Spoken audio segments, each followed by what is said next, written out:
মোহাম্মদ বাবলু আহমেদ, তবে নামটা কি একটু অপরিচিত মনে হচ্ছে। আচ্ছা, সহজ করে দিচ্ছি, হেলিকপ্টার বাবলু এবার তো চিনেছেন নাকি?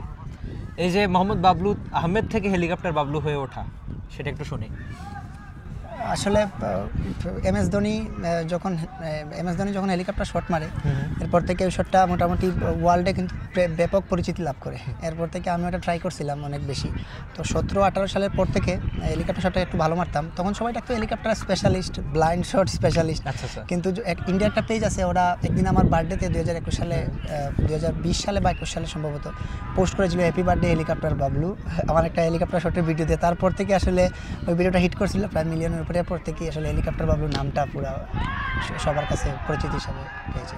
আচ্ছা বাবলু ভাই, হয় কি সবাই সাফল্য দেখে, সবাই মানুষের ভালোবাসা দেখে। আমি যদি একটু পেছনের গল্প শুনতে চাই, যে শুরুর দিকে যখন আপনি এই শটগুলো খেলতেন, যে অনেক সময় হতো না, খুব স্বাভাবিক, একটা শটের পেছনে কত কষ্ট করতে হয় সেটা আপনার মতো ক্রিকেটাররা জানে, ইনফ্যাক্ট যারা চেষ্টা করে তারা জানে।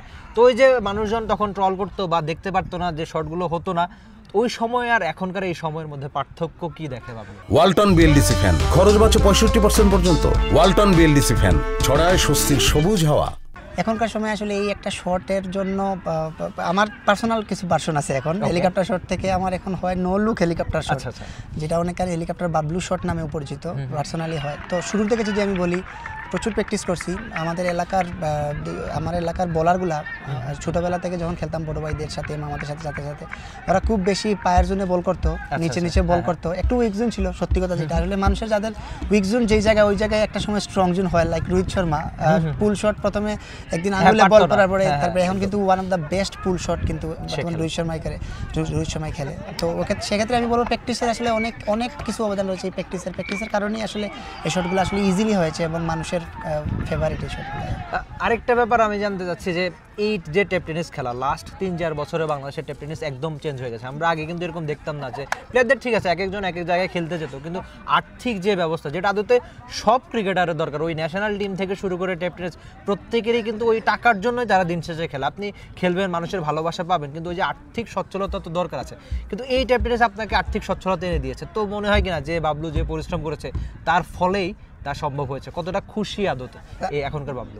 আলহামদুলিল্লাহ, আসলে আল্লাহ দরবারে লাখ কোটি শুকরিয়া, এই জায়গায় আসতে পারছি। টেপ টেনিস ক্রিকেট আজকে এখন কিন্তু স্বর্ণযুগ চলতেছে টেপ টেনিস।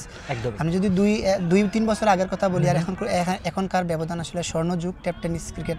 আমার পার্সোনাল যদি আমি বলি, আমার পার্সোনাল অপিনিয়ন, আমি শুরু থেকে যখন থেকে টেপ টেনিস ক্রিকেটটা নিজে থেকে চেষ্টা করেছি প্রমোট করার, তখনই আমি বিভিন্ন ইন্টারভিউ বলেছি বাংলাদেশ টেপ টেনিস একটা বিপিএল হোক, একটা বড় লিগ হোক, Bangladesh tape tennis cricketer Dubai বা সৌদি আরব গিয়ে খেলুক। আমার বিভিন্ন ইন্টারভিউ আগে রয়েছে। আমি সবসময় টেপ টেনিস ক্রিকেটকে প্রমোট করার চেষ্টা করেছি আল্লাহর রহমতে। তবে আমি যেটা বলবো, এখানে লাইভ প্রযুক্তিটা দিন দিন এমন পর্যায়ে আসলে এগিয়েছে, যে কারণে আসলে টেপ টেনিস ক্রিকেটের আজকে এই পর্যন্ত চলে এসেছে। আজকে আমরা এখানে প্রবাস বাংলা প্রিমিয়ার লিগ খেলতে আসছি সৌদি আরব। নেক্সট কয়েক মাস পরে বা কয়েক বছর পরে হয়তো আমরা অন্য কোনো দেশে যাব। তো টেপ টেনিস ক্রিকেট আসলে স্বর্ণযুগ। সবশেষে আমি এটাই বলবো। আর ভালো লাগতেছে টেপ টেনিস ক্রিকেট খেলে। আমি মনে সর্বপ্রথম বাড়ি করেছিলাম, নিউজটাও অনেক বেশি মানুষ দেখেছিল। এরপরে আসলে টেপ টেনিস ক্রিকেট খেলে অনেকেই নিজের ভাইয়ের হার্টের অপারেশন করেছে, অনেকে আরও কিন্তু বাড়ি বানাইছে টেপ টেনিস ক্রিকেট খেলে। তো আলহামদুলিল্লাহ, আল্লাহ পাক একটা ভালো পর্যায়ে রাখছে, এটা বলা যায় টেপ টেনিস খেলা। যেখানে যান মানুষের ভালোবাসা পান, ওই প্রত্যন্ত কোনো একটা গ্রাম কিংবা এই বিদেশের মাটিতে এসে, আমি দেখছিলাম যে আপনার ইন্টারভিউটার আগে সবাই এসে ছবি তুলছে, এই যে মানুষের ভালোবাসা পাওয়া, এই ব্যাপারটা কেমন লাগে সেটা বাংলাদেশের কোনো এলাকায়, বিদেশের মাটিতে? আলহামদুলিল্লাহ, আসলে সৌদি আরবে আসছি প্রথমবার, জেদ্দাতে ছিলাম অনেকদিন। অনেক মানুষ এসে রুমে এসে দেখা করে গেছে। মক্কা মদিনাতে অনেক মানুষ এসে দেখা করছে। আসলে আমার পেজ বাবলু33 ফেসবুক পেজ, ওখানে প্রায় সময় সবাই কমেন্ট করে, ভাই প্রবাস থেকে দেখতেছি, সৌদি আরব থেকে দেখতেছি, দুবাই থেকে দেখতেছি, লন্ডন থেকে দেখতেছি, এইভাবে বলে। তো সৌদি আরবে বেশিরভাগ মানুষ আসলে দেখা করছে। আজকে রিয়াদে প্রথমবার আসছি, সকালবেলা আসছি, এখানেও সকালবেলা অনেক মানুষ এসে দেখা করছে।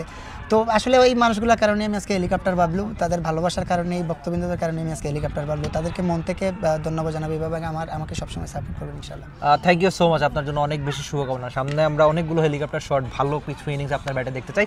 আদতে এই গল্পগুলোই মানুষ জানতে চায়, যে কিভাবে বাবলু থেকে হেলিকপ্টার বাবলু তিনি উঠেছেন। ওই যে এর পেছনে যে পরিশ্রম বা চেষ্টা, তার নিবেদনেই কিন্তু একজন আজকের হেলিকপ্টার বাবলু।